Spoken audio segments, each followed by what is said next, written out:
हमारे से एक वेरी इंपॉर्टेंट क्वेश्चन है। ये CBSE 2023 2024 सैम्पल पेपर मैथ्स का क्वेश्चन है। ठीक है, ये बहुत इंपॉर्टेंट क्वेश्चन है और इंटरेस्टिंग क्वेश्चन भी है क्योंकि इसमें बहुत अलग मेथड लगता है। ठीक है, तो इसको जल्दी स्टार्ट करते हैं। आपको यहाँ पे दिया हुआ है इंटीग्रेशन आपको करना है रूट, अच्छा ये पूरा रूट है, root x upon 1 - x cube का। ठीक है, ये पूरा यहाँ पे रूट है, root x upon 1 - x cube का।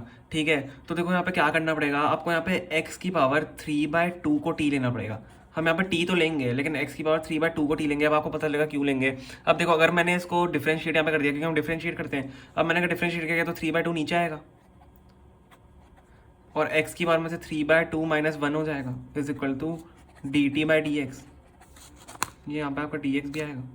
ठीक है, तो आपका यहाँ dt/dx यहाँ पे आ रहा है। अब यहाँ पे आपका देखो क्या होगा, 3/2 एक्स की पावर 3/2 - 1, तो 3/2 - 1 आपका क्या हो जाता है 1/2। अब बताओ यहाँ पे क्या हुआ।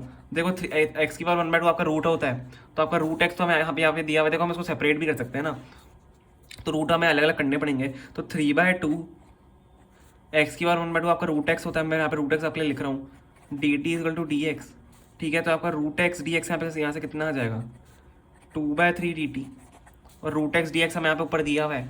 ठीक है, मैं यहाँ पे इसको वापस लिख देता हूँ। आप चाहे ब्रैकेट इसमें सेपरेट भी कर सकते हो, ये सेपरेट हो सकते हैं ब्रैकेट, रूट 1 - एक्स क्यूब। ठीक है, अब देखो यहाँ पे क्या करना है। अब आपने एक्स यहाँ पे रूट एक्स को तो आप क्या लिख सकते हो 2/3 dt, तो मैं आप लिख देता हूँ 2/3 यहाँ पे बाहर ले लेते हैं ना, और आपका dt यहाँ पे ऊपर आ जाएगा।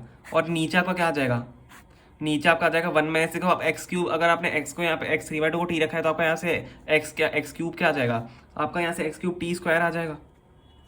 ठीक है, आपको होप समझ में आया होगा। अब देखो यहाँ से क्या करते हैं हम, यहाँ पे सब आराम से यहाँ पे इंटीग्रेशन हमारा हो जाएगा।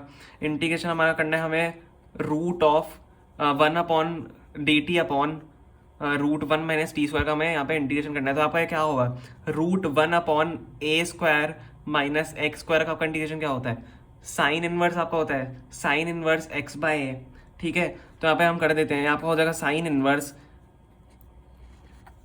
x, मैंने x मान लो इसको माना है और a मैंने इसको माना है। ठीक है, तो x बाय आपका होगा, तो x यहाँ पे क्या है, देखो x तो आपका यहाँ पे t ही है, वो तो उसका स्क्वायर हो रहा है, और यहाँ पे आपका a 1 ही है क्योंकि उसका 1 का स्क्वायर हो रहा है, 1 का स्क्वायर तो 1 ही होता है। तो इसका आंसर आपका यही है। अब देखो बस t की इसमें आपको वैल्यू पुट करनी है। हमने t क्या लिया था, as t is equal to हमने लिया था x की पावर 3/2। ठीक है, तो यहाँ पे आप वैल्यू पुट कर दो, तो यहाँ पे क्या हो जाएगा 2/3 साइन इनवर्स x की पावर 3/2/1। तो आपका इसका यहाँ पे यही आंसर हो जाता है। ठीक है, ये एक इंपॉर्टेंट क्वेश्चन है, आपको इसको ध्यान रखना है और एग्जाम में आपके 100% आ भी सकता है। ठीक है, इसका यही आंसर है, और यहाँ पे आप +c और ऐड कर देना है ना, +c होता ही है।